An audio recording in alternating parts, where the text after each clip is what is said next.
Несколько лет тому назад в Лондоне с огромным успехом гастролировал советский театр кукол под руководством Образцова. Теперь здесь заканчивает свои гастроли. On the 10th of August 1960, the man with one of the most famous voices in the BBC Russian service, Anatol Goldberg, sat down in front of the mic and read a talk about puppets. It was no subtle satire, no Animal Farm, but in 1960 even puppets were political.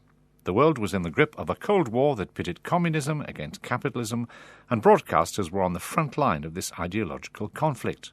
Words could be offensive weapons, and the Soviet Union was determined to prevent its citizens from hearing about dolls. Его основал почти полстолетия тому назад Витторио Фодор. По образованию юрист, по профессии адвокат, журналист, секретарь Музыкальной академии и великий кукольник. В Италии, родине Пунчинелло, The systematic jamming of the BBC's radio language services to Russia and the Eastern Bloc set the corporation's engineers a huge challenge. Broadcasting on shortwave, which involves bouncing radio signals off the ionosphere, the engineers had to find ways of avoiding the jamming and getting the radio signals to their target audience behind the Iron Curtain. In 1956, a young BBC engineer was offered a job as a technical assistant at the transmitter station at Skelton in rural Cumberland, the English equivalent of Siberia. Dennis Thompson joined a team of engineers whose job was to beat the jamming and transmit foreign language programs to listeners in Poland, Czechoslovakia, Ukraine and Russia. 50 years later, I went back to Skelton with him. It does feel a long way from Russia here, doesn't it? I mean, it feels a long way from anywhere, Skelton, but did you feel as very much you're on the outskirts or a long way away from the Cold War, or did you feel you were in the middle of it? No, I felt I was very much on the periphery until I went to Bush House, and then I was much more aware of the Iron Curtain and the target areas in the Soviet Union. Now, can we go through here into the... Is this the transmitter halls we're going through? Yes, we're going into the transmitter hall. There were 6 transmitters in those days, but they were only 100 kilowatts. And what did that mean in terms of the amount of time or the distance that they could transmit over? Well, they could still transmit over the same distance. I mean, the distance is really more dependent on the antenna configuration. Sure, with a high-power transmitter you get a stronger signal, but with 100 kilowatts you could still get into the Soviet Union. And so, at any one time, did you fire the lot of these transmitters up? Oh, yes. There were all 6 going, and there were 12 in Skelton B. So altogether, you could get 18 radio frequencies out of Skelton A and B combined.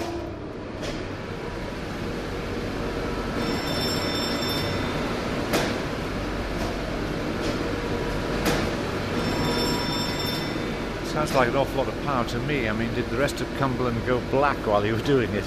No, but when you had most of the transmitters operating on a common program, Russian particularly, when you had a lot of transmitters going, then you would modulate the lights. You say modulate what? Go down, get much? Go up and down in brightness in time with whatever speech pattern was coming out of the program.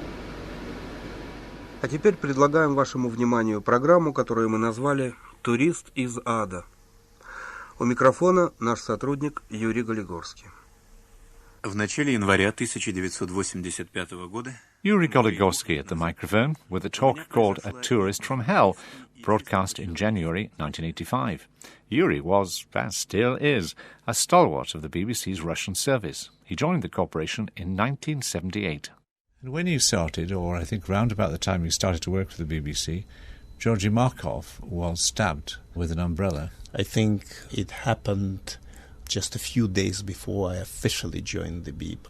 And did you fear for your own safety doing the work you did? Because clearly the last thing the Soviet Union wanted was the sort of thing you were doing to be broadcast within the boundaries of the Union. We certainly were aware, the people who worked for the World Service, especially for the services broadcasting to the countries behind the Iron Curtain. We couldn't help noticing people of the special branch who sat with us on the same floor after Georgy Markov was killed. But the danger never was a major factor It's something which people kept at the back of their minds. Now, if you're broadcasting in the UK, you don't have anything to do as a producer, or not much with broadcasting engineers, but doing what you do, how closely do you have to work with engineers to try and get the programs across? It wasn't obligatory, but I was always very, very interested in the technical as well as the editorial side of what we've been doing. So I kept in close touch with most of our engineers, asking them how can we contribute, we as producers, as editors, as translators, how are we going to build the jamming system? We were able to get instructions across to listeners in the Soviet Union about how to improve their listening equipment. First of all, we told people that the jamming could be less effective outside bigger cities. We knew it from our engineers, because the jamming stations were situated primarily in the center of big cities and towns. Also, I remember I once did a whole program, on a special, very cheap device, just pieces of wire and pieces of plank glued together, stuck together. But it proved to be a very, very clever device which would separate the jamming signal and the BBC signal. And again, from the anecdotal evidence gleaned from the Soviet Union, we knew that it did work. Oh, hi, it's Jeff Spells to see Ian Liston-Smith. I'll unlock it and you can walk through. OK, thank you. Well, thanks for that, Jeff. You're getting us into Caversham. Well, you will in a minute when it opens. These days, BBC Caversham near Reading is where the BBC monitors foreign language broadcasts. But when Jeff Spells joined the corporation in 1972, there was a second monitoring station at Tatsfield in Kent. So when Skelton in Cumberland transmitted programmes on shortwave, the engineers at Tatsfield checked that those programmes were being broadcast on the right frequency and, crucially, during the Cold War, whether the signals were being jammed. Part of the job was to identify the possible source of deliberate interference. The Russian jammers would identify themselves by keying Morse code. So you get what we call a Morse marker for each jammer. We would record those so that we could identify whether the same jamming site was being used every day for the same frequency. I can still remember the sheets we used to have to fill in.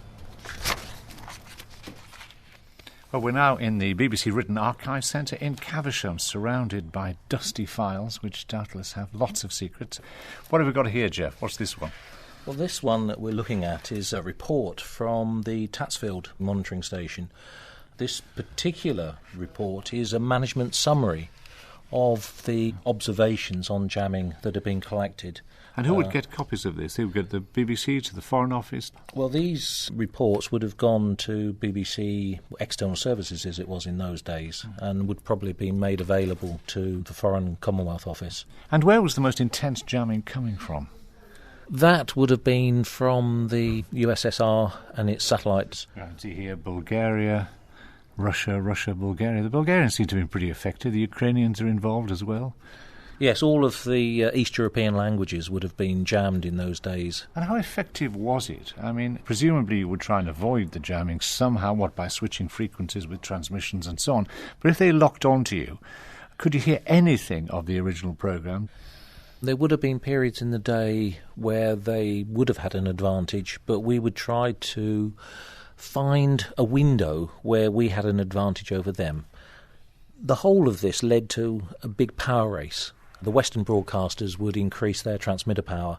This was a period that the BBC tried to increase powers, 250 kilowatt transmitters.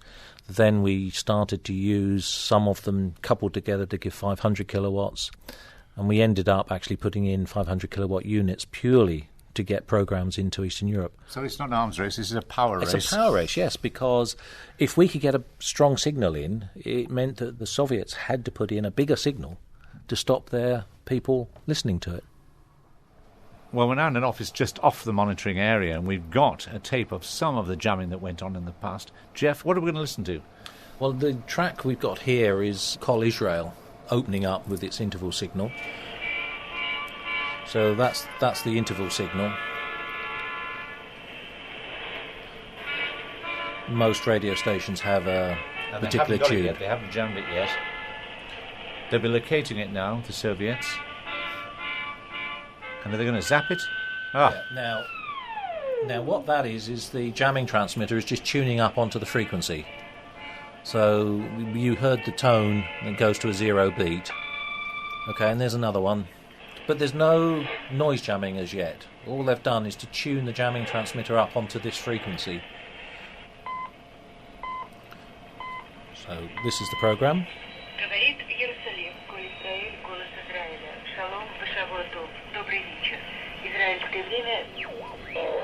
And they've just now turned on the noise generator. So the transmitter, the jamming transmitter would have been tuned on the frequency with no modulation, and then as soon as the program starts, they just hit the button to turn on the noise generator. That's sadism, isn't it? Yes. Now, the next one, this is BBC's Russian service. So the announcement, and then immediately... That's about 2.5 seconds. They're obviously waiting for it. And that noise you can hear is the Morse marker. So that identifies the site that's actually doing the jamming. And it's really unpleasant. I mean, if you've got that switched on, you switched on and off immediately, so they've succeeded. Yes, indeed. That's the whole point, is to make it so difficult for people to listen to. They just give up trying. The Russians had such a sophisticated jamming network that when you turned the transmitter on, you could hear the jamming transmitter zero in to your frequency. So you would hear a sort of a whistle and then a... and then the jamming would start.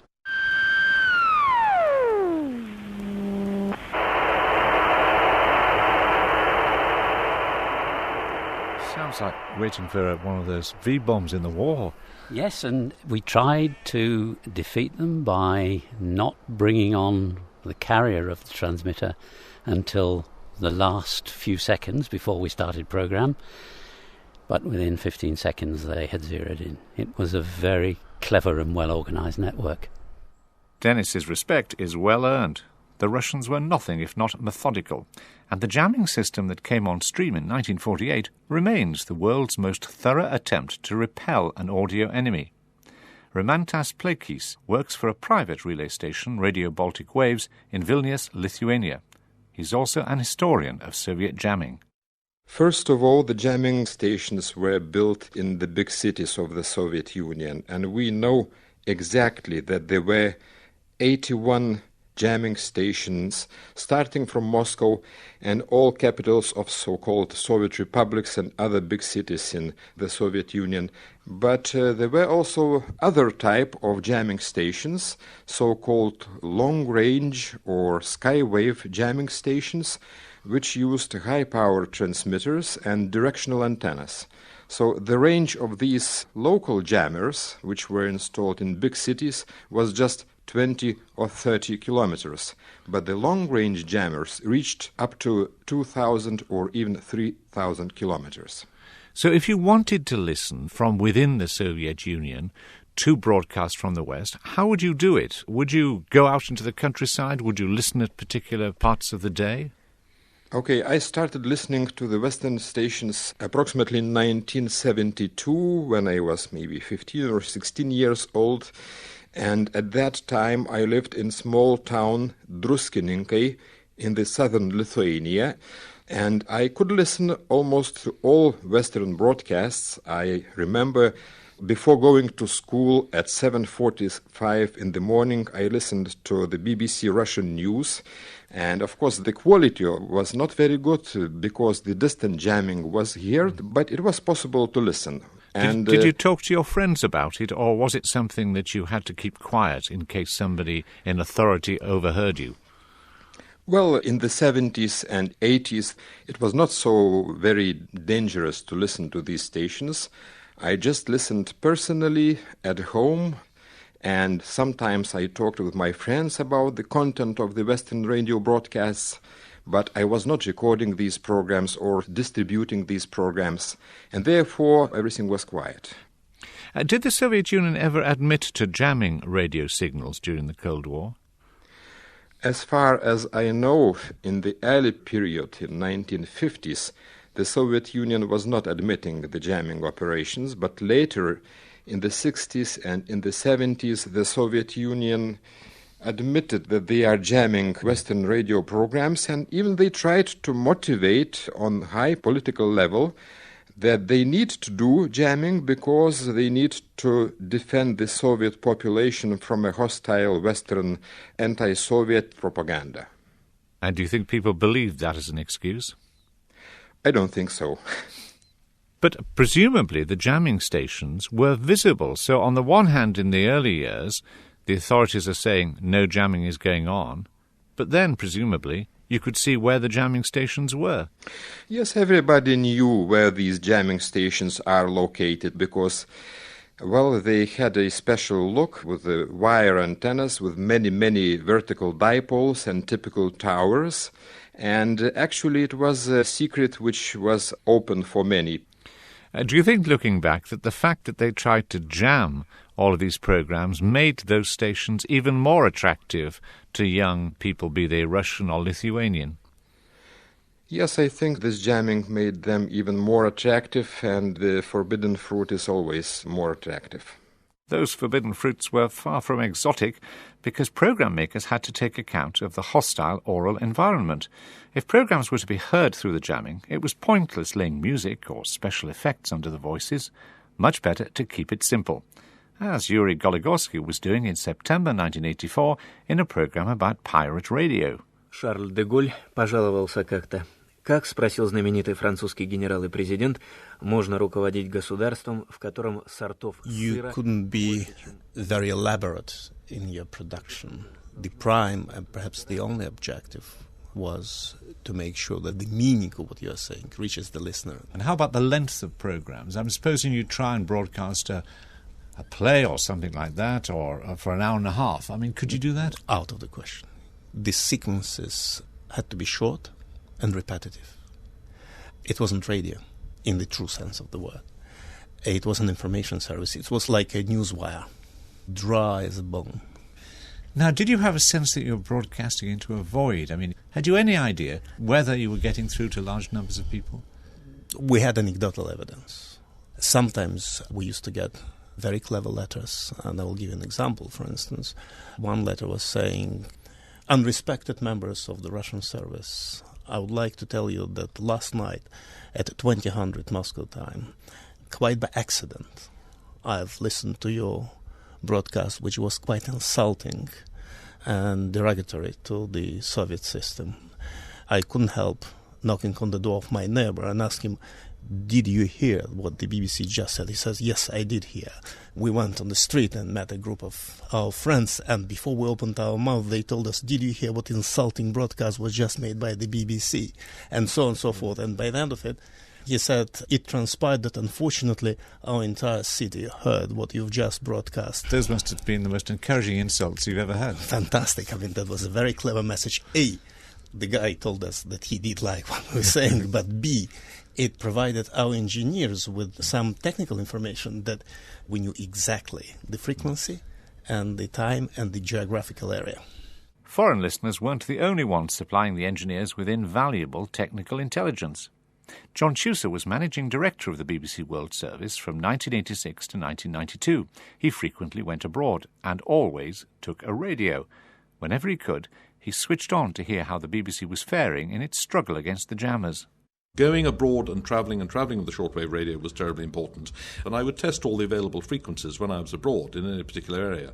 And then I'd come back and I'd give them a report. And I'd say, that was very good at 10 o'clock in the morning, much less good at 6 in the evening, and so on and so forth. And I liked all the engineers because they were fantastically professional, single-minded, but very, very professional. Now, you were obviously aware about the political importance, about the international implications of what you were doing. Do you think the engineers were?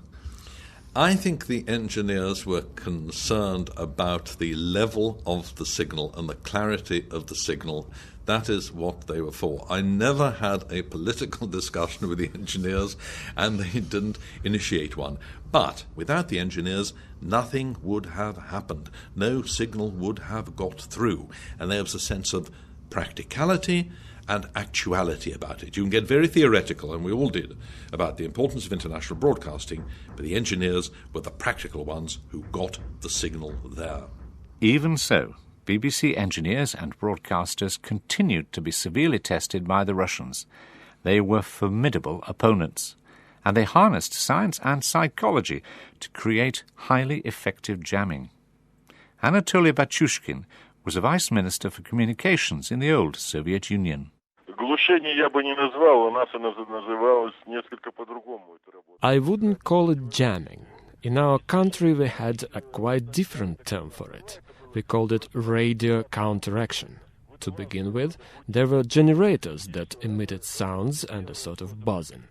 Then we started using other, more advanced methods.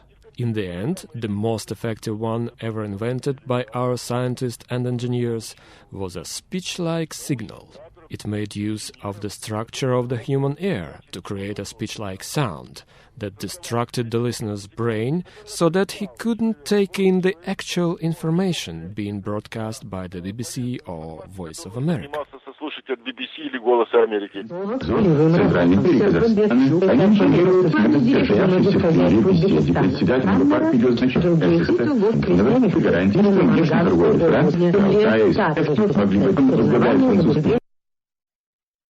The jamming ended on the 21st of January 1987. Suddenly, BBC programmes could be heard uninterrupted. It was a major policy shift, a consequence of Mikhail Gorbachev's glasnost. But it wasn't the end of the jamming story, which now took an extraordinary twist, and fittingly, it was engineers like Dennis Thompson who stayed centre stage. Well, this was in 1990 in Bulgaria, in a ski lodge in Pamporovo. During the Cold War years, the Western broadcasters got together to coordinate our schedules. And the Russians and the East Europeans were doing an exactly similar exercise. So they had their Warsaw Pact, as it were, of transmitters, and we had our NATO group of transmitters, and we coordinated our battle plans. Yes, and then at Pamporovo, the Eastern group invited the Western group to join them. And was the reception a little frosty initially? I mean, how did you break the ice? We were very much like kindred spirits, and I remember the final evening of that conference. We had a session together with the Russians particularly in the bar, and they were leaving on the coach to go back to Sofia at about 3 o'clock in the morning, and some of us stayed up to see them onto the coach. And I think this, the ice was melted certainly by then, but I think this shattered it completely. As a direct result of this Eastern Bloc initiative, an international body was set up, the High Frequency Coordination Conference, to oversee shortwave transmissions. Russian engineers like Anatoly Batyushkin, who'd been involved in Cold War jamming, were delighted to have an opportunity to get to know their Western, colleagues. You know what? I still feel grateful whenever I think back to Bulgaria and Pamporovo. It was the first time capitalist and socialist radio specialists had met up. And it's with a sense of immense gratitude that I now recall the people I was fortunate enough to meet and work with there. They were superb specialists and splendid people. I can only say how good, how marvelous it was that it was 1991 and the first time we could genuinely understand one another.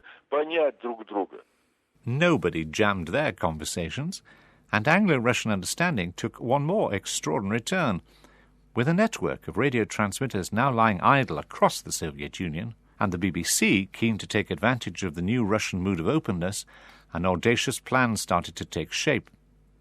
In 1989, 2 years after the jamming had stopped, Yuri Goligorsky went to the Soviet Union and visited a jamming station. The jammers didn't know whether they were supposed to kill us, to help us, to give us a cup of tea. I mean, the state was in a state of flux. And it was immediately obvious to me that these people, if they hadn't lost their job by now, they would have been jobless very soon, because there was nothing for them to do. And I thought, can't we use these transmitters for something else? Is it technically possible to send our signal to these transmitters and reutilize them, because if they jammed our signal so effectively, perhaps they will disseminate our signal with a similar degree of effectiveness. And I came back to London with this half-baked, crazy, off-the-wall idea. And we thought, why don't we try? But then you're asking people who, one moment are trying to jam your signal, the next moment, would you please rebroadcast it? Correct. And this is turning on a sixpence, isn't it? The job is a job. A signal is a signal. Let's do it. And since then, it has been working fantastically well. Hello, друзья! В непосредственной близости к микрофону Пафнутий Каневский. Сегодня в полетах. So, the BBC's happy, and the Russian rebroadcasters are as well. In Europe at least, jamming belongs to the past, though elsewhere, in China, North Korea, Cuba and Zimbabwe, foreign radio transmissions are still being jammed.